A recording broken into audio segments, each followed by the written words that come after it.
Philadelphia, it's the city of brotherly love with a tough personality. A place that believes if you get knocked down, you better get up and knock someone else down. Philadelphia is also a place that loves its football team, the Eagles.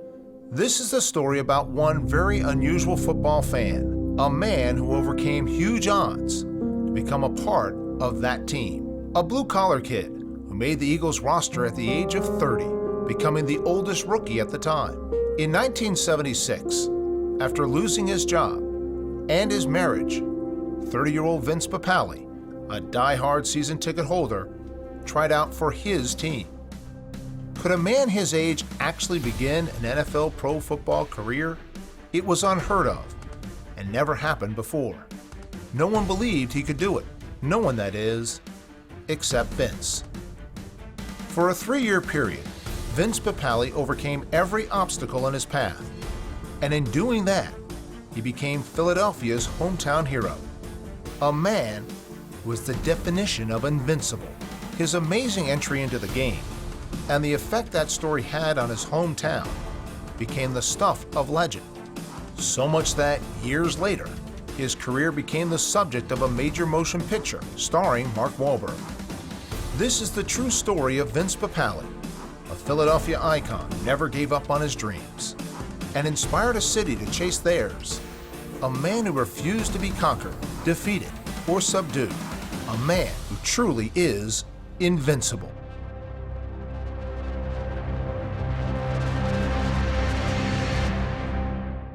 My name is Vince Papale. I used to play football for the Philadelphia Eagles, and I am the subject of the Walt Disney movie Invincible, starring Mark Wahlberg. All right, so are we ready to go? Yes, sir. Hi, everybody. How are you? And I'm really glad that you're joining us now. I guess where you are, it's what, 6 p.m., 5 or 6 p.m. And I'm in the United States right now. I'm right outside of the birthplace of America, they call it. It's called Philadelphia. And you can see a picture there of my family when we were in Rome a few years ago at the Colosseum, which was really exciting. And I don't know, and maybe Mr. Krause had told you, but they made a movie about me called Invincibile.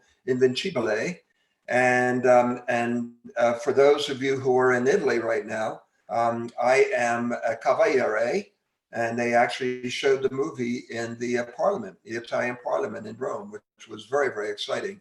And that's when we took that picture.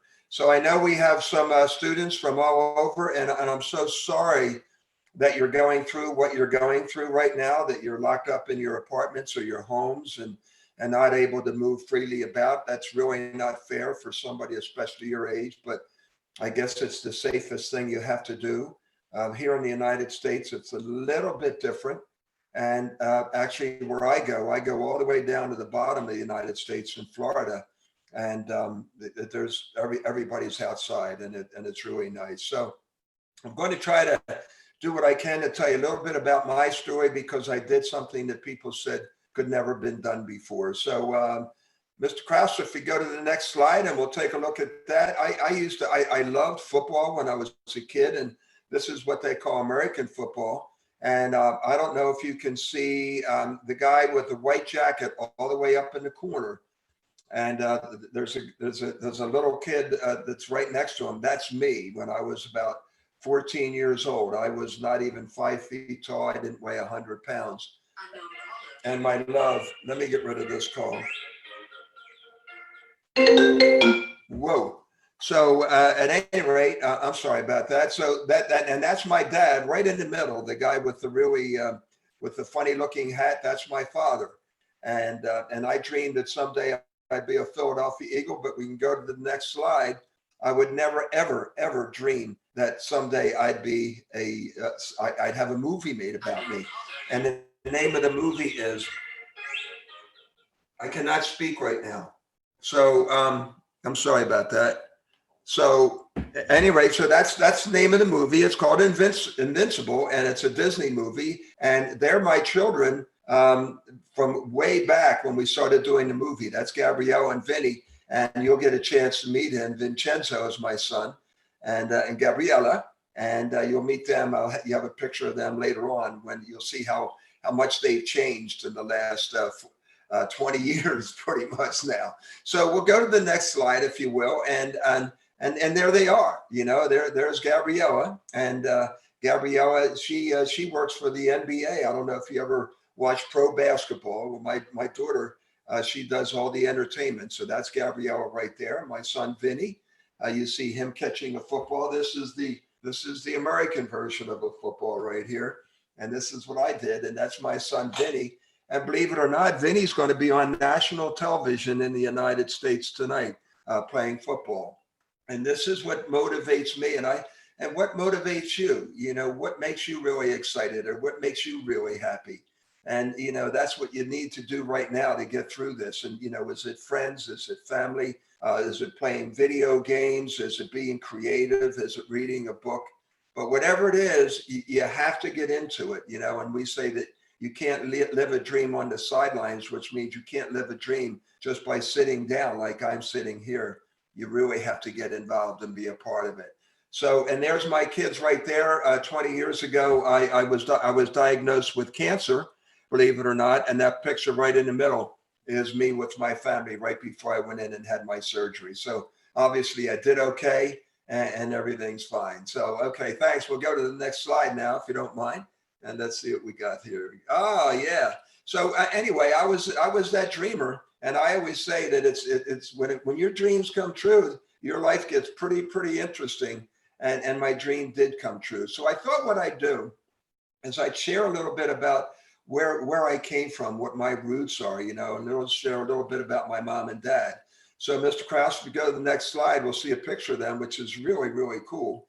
And that's my mom right there. You see her with the baseball, and that's my mom. And her grandfather was from Bristol, England, and he was a coal miner. And then they went from England to Nova Scotia, to Wales. And then they went from Wales to Nova Scotia, and then from Nova Scotia down to the United States. And that's my mother before World War II. She played baseball, and she was a great athlete, but she never got beyond the first grade, the 8th grade. And that's my father, and my father's father came from Naples. And that's the farm that he lived on. They didn't have any running water. And that's the car that they drove back then. And that was before World War II. And my father also was a great athlete, and he never got beyond the 8th grade. My mom and dad were not very well educated, but they were hard workers. And, you know, and they just did what they had to do because the war was going on, and you had to keep the family alive. And that's my mom and dad on their wedding day. And then if we go to the next slide, this is where I lived. I lived in, we call it a project. And you can see all those houses clustered together. And that's me pointing at that little house that I lived in. It wasn't very big. It wasn't much bigger than this office that I'm in right now, in my house right outside of Philadelphia. So that's a little bit about my background and, you know, where I came from and what I do. And then I'd like to show you some pictures, if I can, of me when I was a little bit younger. And that picture over there on the right, that's when I was in high school. I was about your age then, catching the football.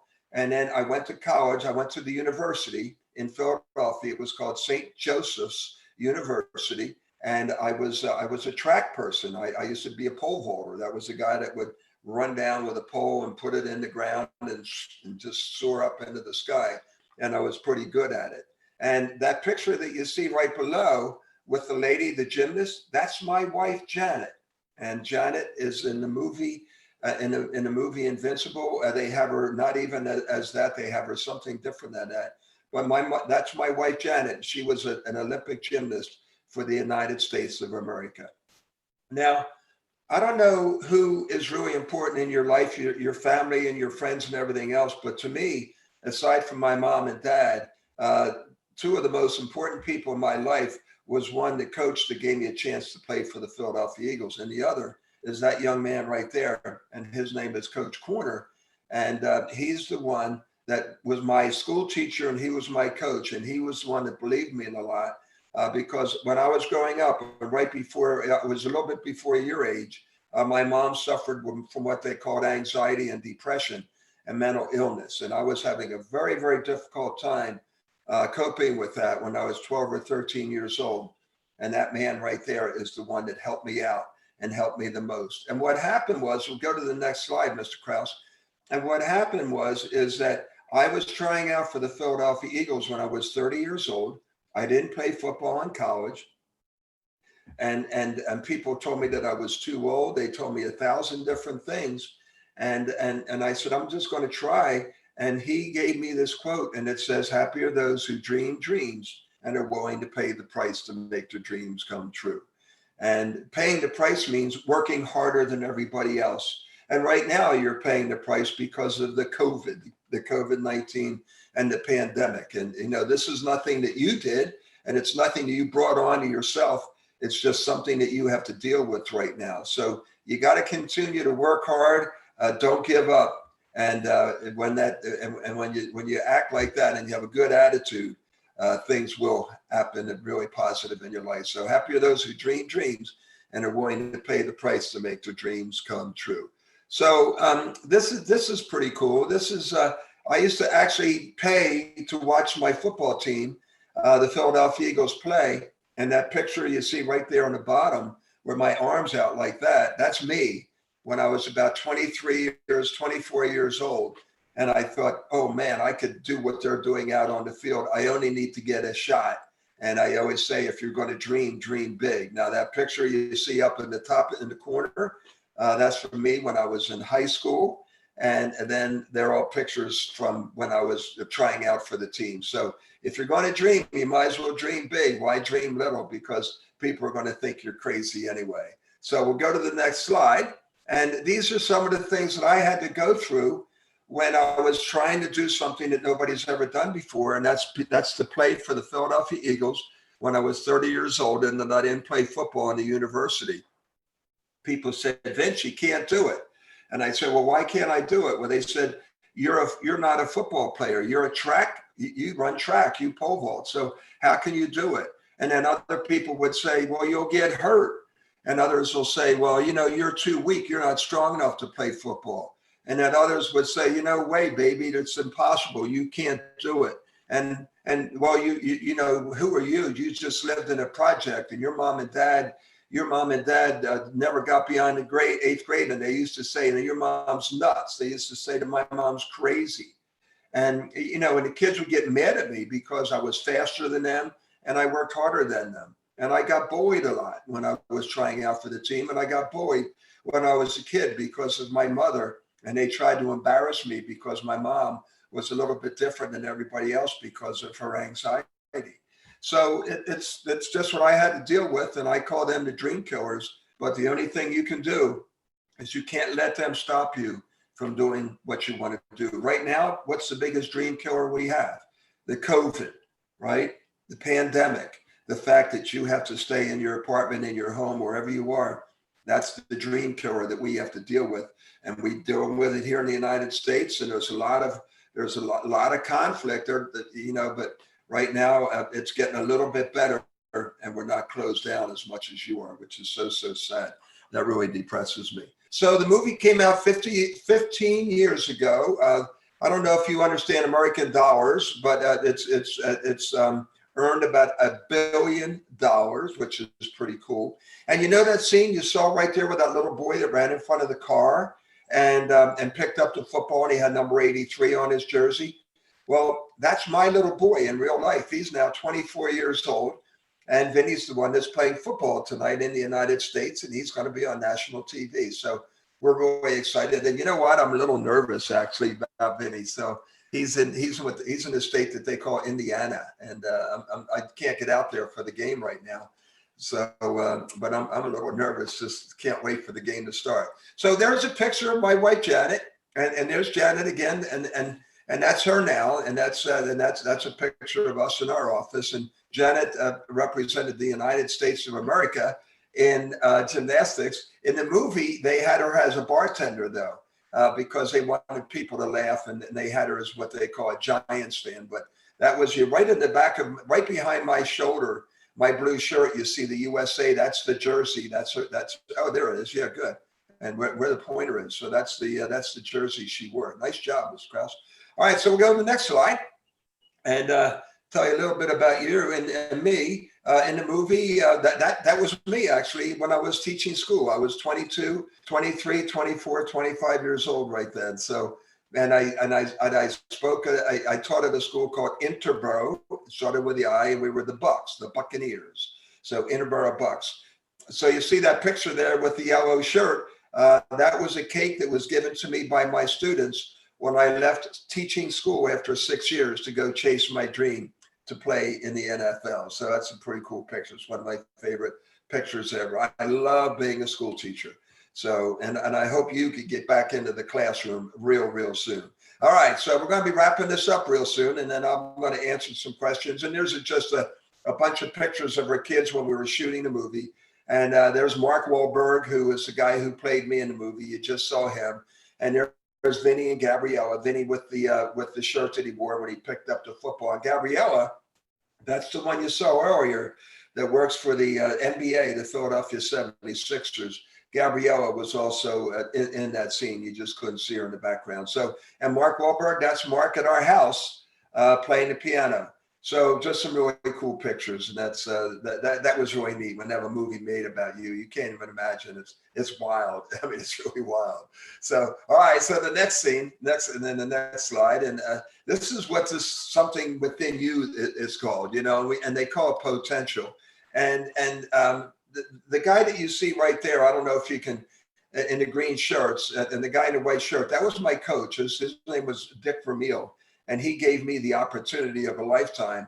And he always says, you have this greatness within you, something that's in you that's called potential, just waiting to come out. And Coach always says, he says, you know what, a lot of people, because we're not willing to work hard and do what needs to be done in order to have it come out, you just waste your potential.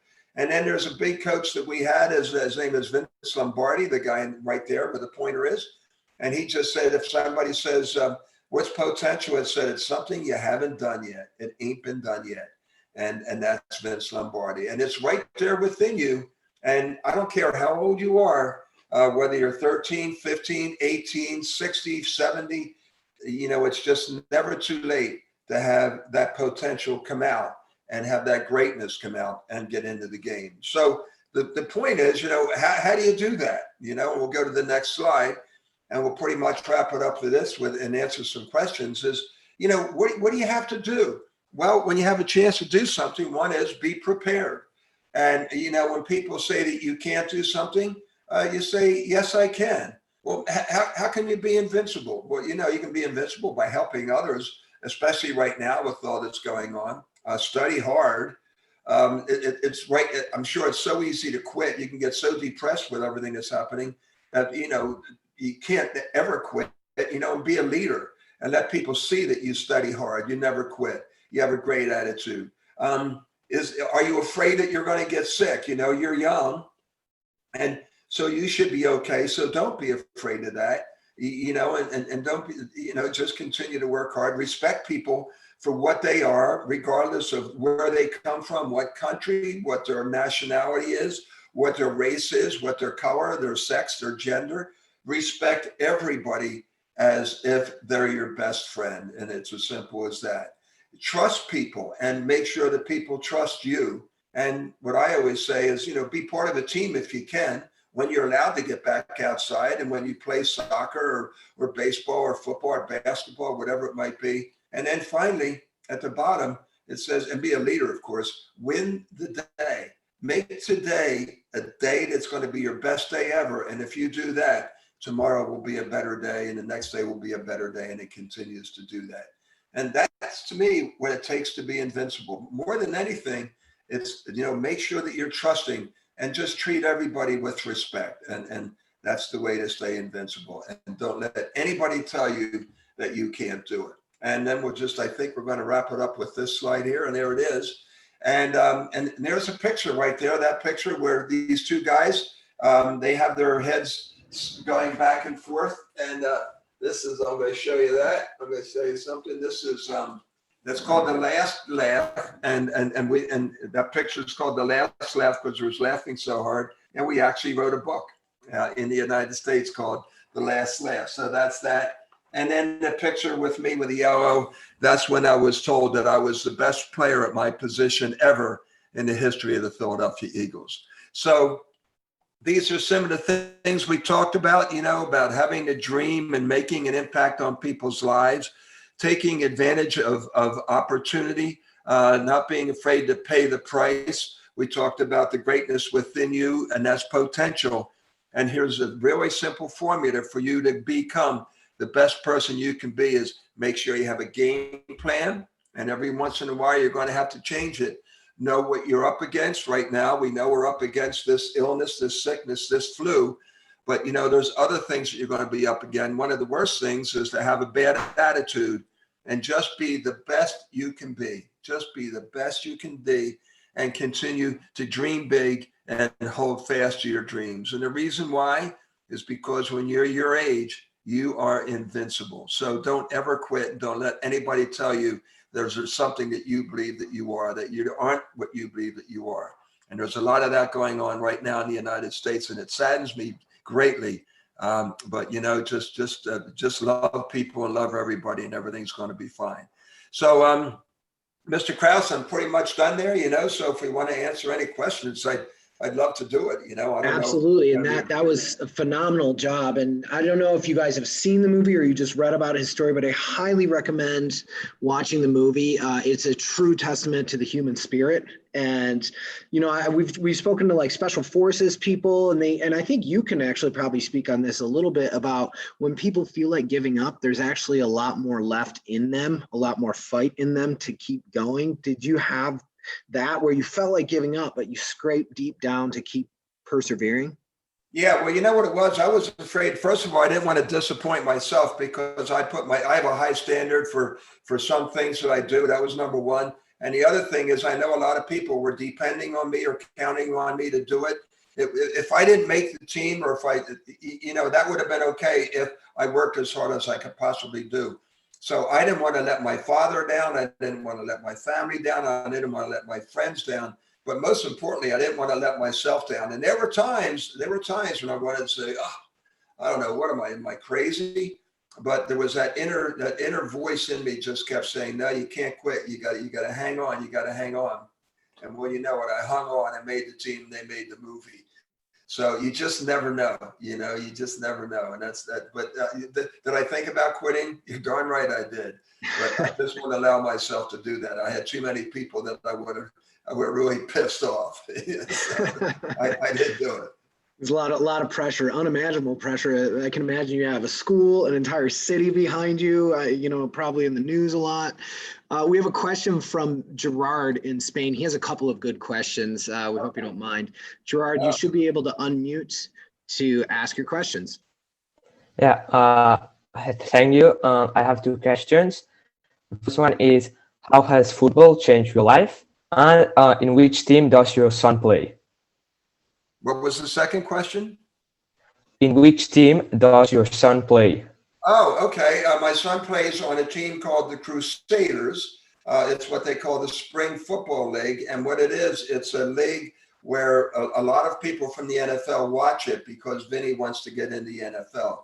So that's what he wants to do. And you're in Spain. My daughter Gabriella studied in Madrid, and she was here for 6 months, and she actually learned how to speak Spanish, which was pretty cool. So good for her.